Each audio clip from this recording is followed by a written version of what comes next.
Hello students. तो हमारा question है which of the following statement is incorrect. First statement हमें दी हुई है। फर्स्ट स्टेटमेंट कह रही है कि it is possible to separate eclipsed and staggered form of ethane at room temperature.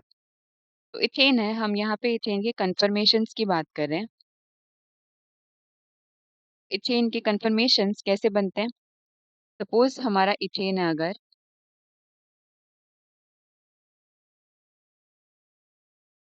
ये फ्रंट वाला कार्बन है और पीछे वाला सर्कल बैक वाला कार्बन है, और इस प्रोजेक्शन में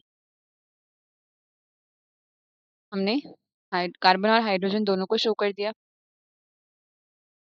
अब इसमें हमें दिख क्या रहा है कि ये हमारी हो गई स्टैगर्ड कन्फर्मेशन। स्टैगर्ड कन्फर्मेशन का मतलब है जो हाइड्रोजन है वो एक दूसरे से दूर दूर है, इनके बीच के एंगल्स जो हैं, डायहेड्रल एंगल्स, वो ज्यादा हैं क्योंकि आपस में दूरी पर है। लेकिन हम एक और टाइप की कन्फर्मेशन बना सकते हैं जब सिग्मा बॉन्ड का रोटेशन हो। तो सिग्मा बॉन्ड के रोटेशन को ही हम कन्फर्मेशंस बोलते हैं। क्या हो जब ये सारे हाइड्रोजन एक दूसरे से ओवरलैप करने की कोशिश करें, तो क्या होगा, इनके बीच के डायहेड्रल एंगल जो है, दोनों हाइड्रोजनों के बीच का डायहेड्रल एंगल कितना हो जाएगा, 0। तो ये हमें एक दूसरी कंफर्मेशन मिल जाएगी, एक्लिप्स्ड कंफर्मेशन जिसको बोलते हैं। यानी कि एक हाइड्रोजन दूसरे पे एक्लिप्स हो गया है, सेम पोजीशन ऑक्यूपाई कर लिया है। तो जब हम ये कंफर्मेशंस करते हैं, ये किसकी वजह से हो रहे हैं? सिग्मा बॉन्ड के अराउंड रोटेशन की वजह से। तो ये रोटेशन करने के लिए हमें एनर्जी देनी पड़ती है 12.5 किलो जूल। तो ये वाली जो एनर्जी है, इतनी हमें देनी पड़ेगी अगर हमें स्टैगर्ड से एक्लिप्स्ड को कन्वर्ट करना है एंड देन एक्लिप्स्ड से स्टैगर्ड को वापस हमें जाना है, तो हमें इतनी एनर्जी देनी पड़ेगी। तो ये एनर्जी रूम टेम्परेचर पे बहुत लो है। अगर हम रूम टेम्परेचर की बात कर रहे हैं तो रूम टेम्परेचर पे इतनी एनर्जी होती है कि ये आपस में कन्फर्मर्स बना लें, सिग्मा बॉन्ड का रोटेशन कर लें। रूम टेम्परेचर पे they get the energy for sigma bond rotation. तो अगर इनको एनर्जी मिल जाएगी तो ये एक कन्फर्मेशन से दूसरे में चेंज होते रहेंगे। यानी कि ये वाले जो कन्फर्मेशंस फॉर्म होते हैं, ये रूम टेम्परेचर पे इजीली फॉर्म हो जाते हैं क्योंकि इनकी जो एनर्जी है आपस में कन्वर्ट होने की, वो कितनी है, यानी कि जो बैरियर है वो कितना है, 12.5 किलो जूल्स। तो यही फोर्थ स्टेटमेंट कह रही है कि energy difference between staggered and eclipsed form of ethane is 12.5 kilo joule per mole. This fourth one is the correct statement. फिर फर्स्ट स्टेटमेंट बोल रही है it is possible to separate eclipsed and staggered form of ethane at room temperature. तो ये हमारी क्या हो गई, इनकरेक्ट स्टेटमेंट, क्योंकि अभी हमने बताया कि रूम टेम्परेचर पे क्या होता है, ये आपस में इंटर कन्वर्ट होते रहते हैं क्योंकि इतनी एनर्जी होती है रूम टेम्परेचर में कि वो एक्लिप्स से स्टैगर्ड में कन्वर्ट हो जाए या स्टैगर्ड से एक्लिप्स में कन्वर्ट हो जाए। यानी कि यहाँ क्या होता है, रूम टेम्परेचर पे स्टैगर्ड और एक्लिप्स फॉर्म आपस में इक्विलिब्रियम पे रहते हैं, यानी कि आपस में इंटरचेंज होते रहते हैं।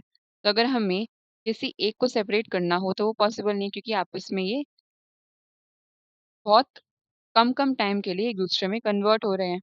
तो हम एक टाइम पर किसी एक कन्फर्मेशन को सेपरेट आउट नहीं कर सकते एट रूम टेम्परेचर।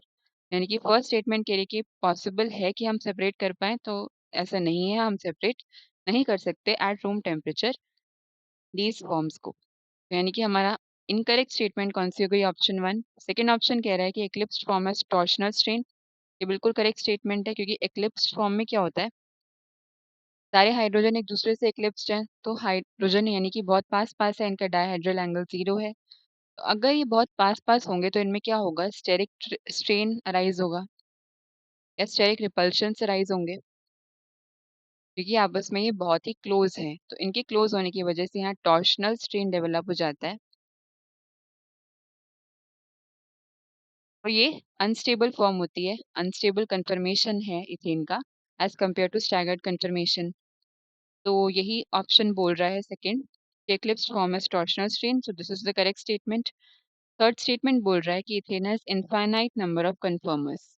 ये स्टेटमेंट भी करेक्ट है क्योंकि अभी हमने क्या करा, हमने एक्लिप्स्ड और स्टैगर्ड कन्फर्मेशन कैसे ड्रॉ करी, हमने रोटेशन करा अराउंड सम एंगल। ये भी पॉसिबल है कि हम सिर्फ 1 डिग्री के अराउंड रोटेट करें या 2 डिग्री के अराउंड रोटेट करें, 1.5 डिग्री के अराउंड रोटेट करें, क्योंकि हम सिग्मा बॉन्ड्स को किसी भी एंगल पे रोटेट कर सकते हैं, राइट। अगर हमने सपोज इसको बहुत ही कम एंगल से रोटेट करा तो क्या होगा, मतलब थोड़ा सा चेंज आए एंगल में, इस टाइप से। ये भी क्या है, ये भी एक टाइप की कंफर्मेशन है, क्योंकि हमने सिग्मा बॉन्ड का रोटेशन ही करा है, तो आपस में ये जो डिफरेंट कन्फर्मर्स हैं, ये सिग्मा बॉन्ड के रोटेशन की वजह से ही हो रहे हैं। ऐसे कितने रोटेशन हम कर सकते हैं, इनफाइनाइट रोटेशन कर सकते हैं, इसीलिए इनफाइनाइट नंबर ऑफ कन्फर्मर्स भी हम ड्रॉ कर सकते हैं। तो हमारा इनकरेक्ट स्टेटमेंट कौन सा आ गया, ऑप्शन वन।